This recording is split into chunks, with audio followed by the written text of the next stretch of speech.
Nuestra lectura de esta clase marca el comienzo de una importante transición en la carta a los Gálatas. De hecho, nos introduce en la última gran sección del libro. Pablo ya ha explicado cómo confiar en la ley para nuestra salvación o nuestra identidad como creyentes en Cristo. Es realmente lo contrario de lo que es el Evangelio de Jesús. Explicó que vivir según la ley es en realidad volver a ser esclavos después de que Jesús nos liberó en la cruz. Hemos establecido que la salvación es una obra de Dios, no de los hombres, realizada en la cruz y recibida por la fe, que es también un don del Espíritu Santo. También hemos hablado de cómo tenemos una nueva identidad en el bautismo, que es el acto y la promesa de Dios de hacernos suyos. Entonces, si no somos esclavos, sino hijos e hijas de Dios por adopción suya, ¿qué significa eso para nuestras vidas? ¿Cómo vivimos nuestra libertad? Si los legalistas son una iglesia falsa, ¿cómo es la verdadera iglesia? ¿Cómo puedo asegurarme de pertenecer a ella? ¿Qué clase de cosas haré si Jesús ya hizo todo por mí? Cuando era adolescente y aprendía sobre la fe, una de las preguntas que siempre me hacía era la siguiente. Si Jesús ya hizo todo para salvarme, y no depende de lo que yo haga o haya hecho, sino de la fe, entonces, ¿por qué no puedo ir directamente al cielo? ¿Por qué Jesús no nos salva y luego nos saca del mundo? En aquel momento me pareció una pregunta estupenda, pero cuando me hice mayor pensé que era una pregunta tonta. Pero ahora, mirando hacia atrás, creo que era una pregunta importante. Piensa en ello.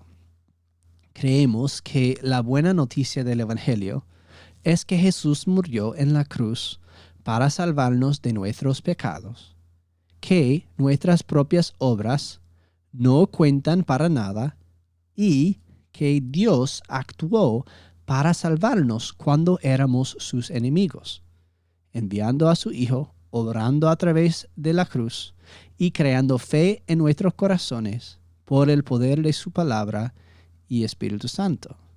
Él nos bautizó, nos adoptó e hizo todo esto por puro amor y misericordia, no por nada en nosotros.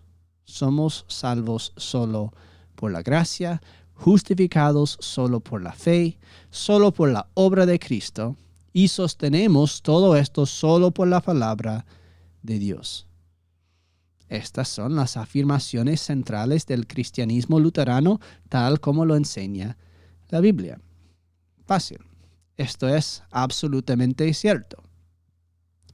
Pero luego nos dejó aquí en el mundo, con el pecado a nuestro alrededor, con nuestros propios corazones y cuerpos en guerra con nuestro nuevo yo a cada momento, en medio del sufrimiento y las tormentas, la enfermedad y el dolor.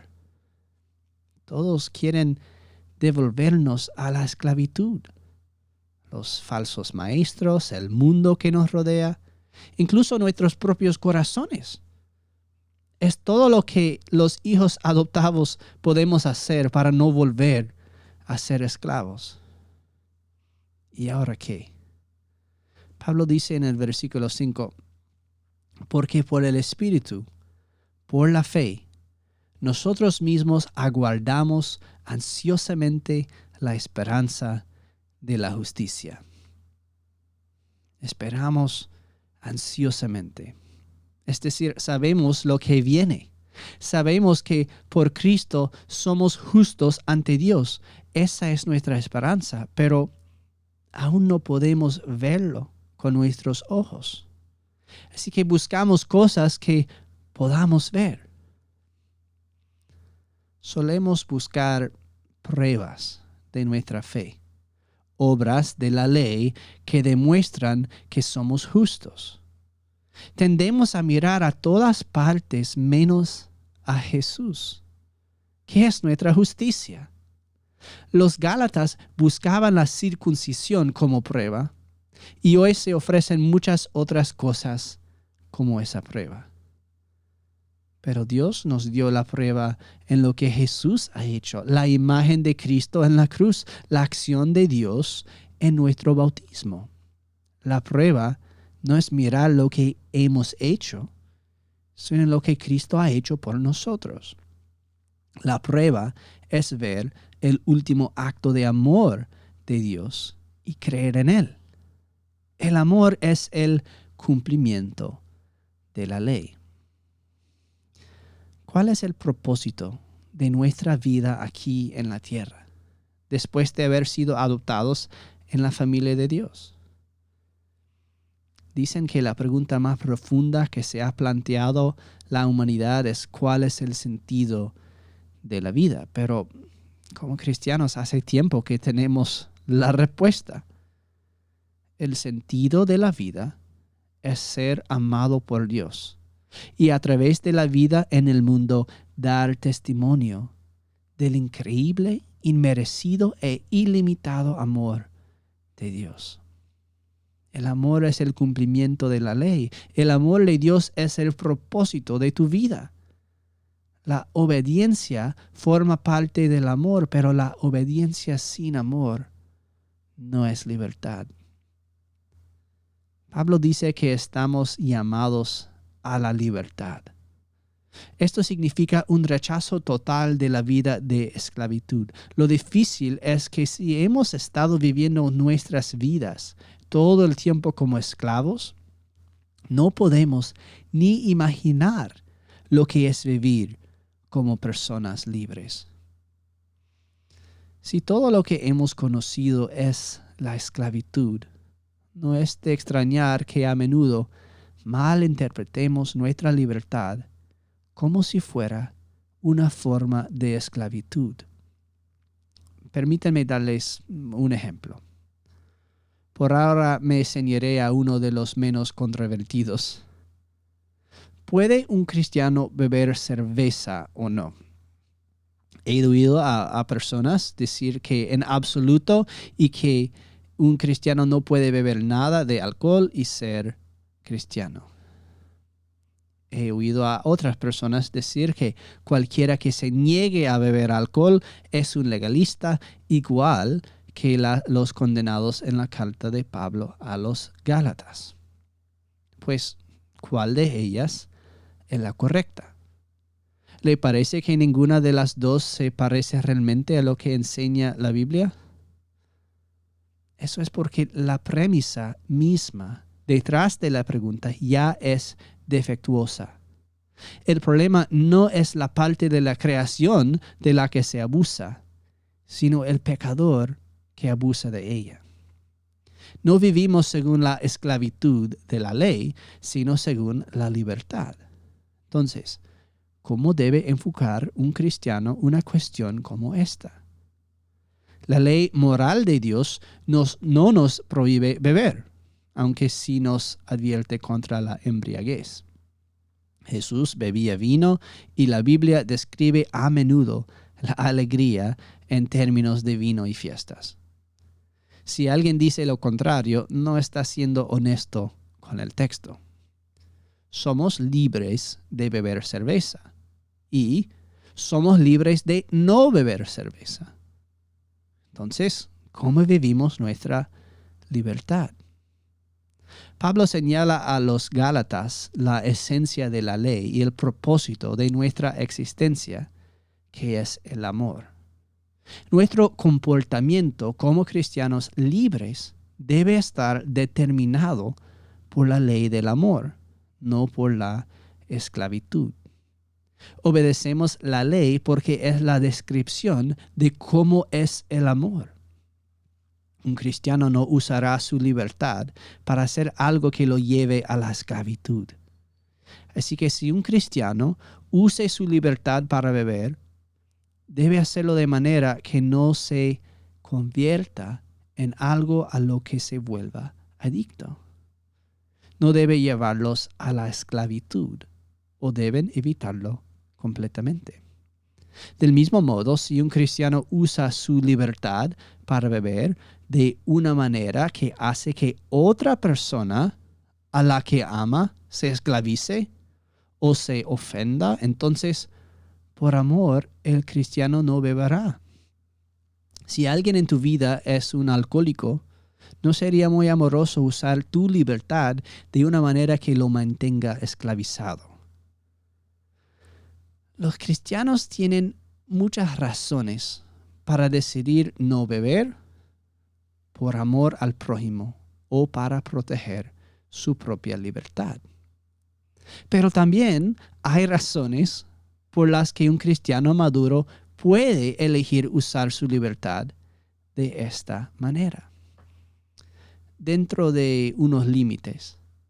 Un cristiano puede elegir usar su libertad para celebrar con amigos y construir relaciones más fuertes, para compartir una rica conversación con personas que están en el mundo, para disfrutar de algunas de las cosas buenas de la creación de Dios, incluyendo el sabor de una bebida bien hecha. Recuerda, Jesús apreciaba el vino de la mejor calidad. Él lo hizo. Pues es cierto. He visto a muchas personas que son esclavas del ídolo del alcohol. Sin embargo, también he visto a muchas personas que son esclavas del ídolo de evitar el alcohol. Igual que los legalistas con su ídolo de la ley de la circuncisión, puedes ver que estas personas ponen toda su confianza y su seguridad en su cumplimiento de la ley y quieren que el mundo vea que son mejores que los demás. A ellos les encanta contarte acerca de las maneras en que ellos guardan las leyes de la comida, de otras leyes ceremoniales como los sábados y los códigos de vestimenta. Ellos dirán en voz alta a otros cómo ellos están más seguros de su salvación porque ellos nunca beben, fuman o hacen cualquiera de las cosas que otros pecadores como esa gente hacen. ¿De qué te suena? Lo mejor y más piadoso que podrían hacer personas así es animarse a beberse una buena cerveza fría y dejar que el ídolo se vaya. De lo contrario, cuando llegue el juicio en el último día, no tendrán las obras de Cristo en la cruz para presentar al juez, sino el hecho de que no bebieron cerveza y nunca faltaron a la iglesia, como la razón por la que se les debe permitir entrar en el cielo. ¿Crees que Dios estará impresionado? Pues amigos, si usted está poniendo su fe en algunas buenas obras que usted hace en lugar de en Cristo, es mejor dejar de hacer la llamada buena obra. Lo digo porque casi nunca es una obra realmente buena. Y ser salvo por Jesús, en lugar de ignorar a su Salvador y confiar en ti mismo. Así que, ¿debe un cristiano beber cerveza o no? Pues depende. Sería mucho más sencillo si fuéramos simplemente esclavos de la ley. Entonces la ley podría decir, no puedes hacer esto o debes hacer aquello. Pero ya no somos esclavos. Somos hijos que han sido liberados. Así que ahora tenemos una pregunta diferente que debemos hacernos todo el tiempo para guiar nuestras acciones. En lugar de preguntar, ¿me está permitido hacer esto o no? Un cristiano debería preguntarse, ¿cómo afectará esto a mi relación con Dios? ¿Y cómo afectará esto a mi prójimo y a su relación con Dios? Solo porque esté permitido no significa que sea beneficioso. Cuando entendemos esto, queda clara la diferencia entre cómo deben comportarse los cristianos y cómo se salvan los cristianos. Tenemos una relación totalmente nueva con la ley y la forma en que nuestras vidas se guían por ella se vuelve mucho más interesante. Se convierte en una cuestión de amor, de personas y de relaciones, en lugar de limitarse a marcar casillas en una lista. Y eso es maravilloso, pero no es sencillo. Seguimos desgranando esta distinción. Esta vez le aplicaré a algo aún más serio que la cuestión de si una persona puede beberse una cerveza o no. ¿Qué opinas del sexto mandamiento?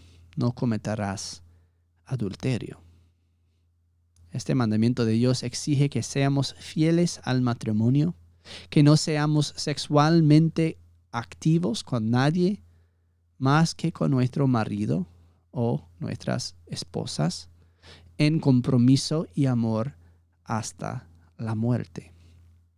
El matrimonio es entre un hombre y una mujer, tal como Dios lo creó.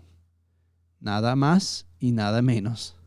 Es bueno y Dios tiene muchos propósitos importantes para él. Dios quiere que mantengamos el matrimonio santo y nos dio este mandamiento. Pues, ¿qué opinas al respecto? Hoy en día mucha gente odia ese mandamiento. ¿Quién es Dios para decirnos a quién podemos amar románticamente? ¿Por qué no puedo hacer lo que quiera con mi cuerpo? Entonces esta ley se convierte en todo lo que Dios restringe. Mucha gente piensa que el sexto mandamiento básicamente dice que no se puede tener relaciones sexuales fuera del matrimonio, o que Dios no aprueba el llamado matrimonio homosexual, lo cual sí, ciertamente dice que está en contra de la ley de Dios. Sin embargo, irónicamente, así es como un esclavo entiende la ley. ¿Permite Dios estas cosas o no? ¿Permite Dios el matrimonio homosexual? Pues no. ¿Permite Dios el sexo fuera del matrimonio? La respuesta es no, pero eso no es todo.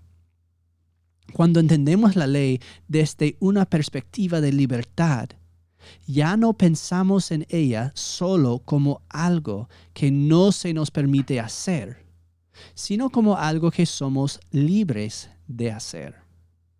¿Por qué nos dio Dios esta y todas las demás leyes?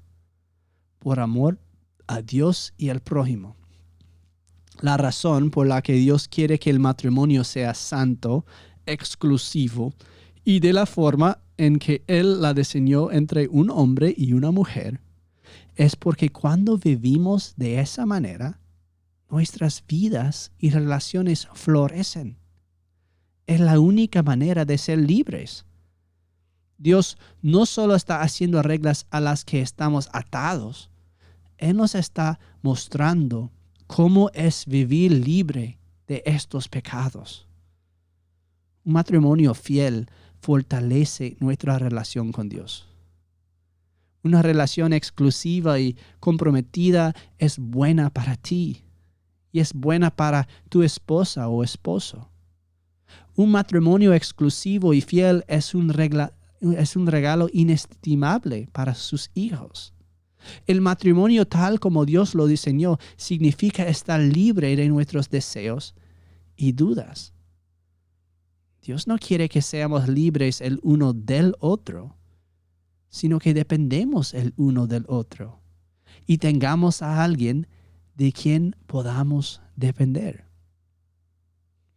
Para ser libres, en la forma en que fuimos diseñados, necesitamos estar en una relación comprometida y exclusiva de matrimonio o ser célibes fuera de uno. Cualquier otra cosa es esclavitud. La evidencia de este tipo de vida debería dejarlo claro, ya que podemos ver claramente la infelicidad y la miseria que viene de vivir como esclavo de las pasiones en lugar de libre en Cristo y dentro de los votos del matrimonio. Lamentablemente muchas personas rechazan el matrimonio en nombre de la libertad. ¿Recuerdas que hablábamos de la ceguera? Cuando estamos en la esclavitud, no podemos ver cómo es una vida de libertad. Cuando Adán y Eva cayeron en pecado, se volvieron ciegos. Dios no les dio los 10 mandamientos cuando estaban en el jardín. Creo porque estas leyes no eran necesarias de explicar.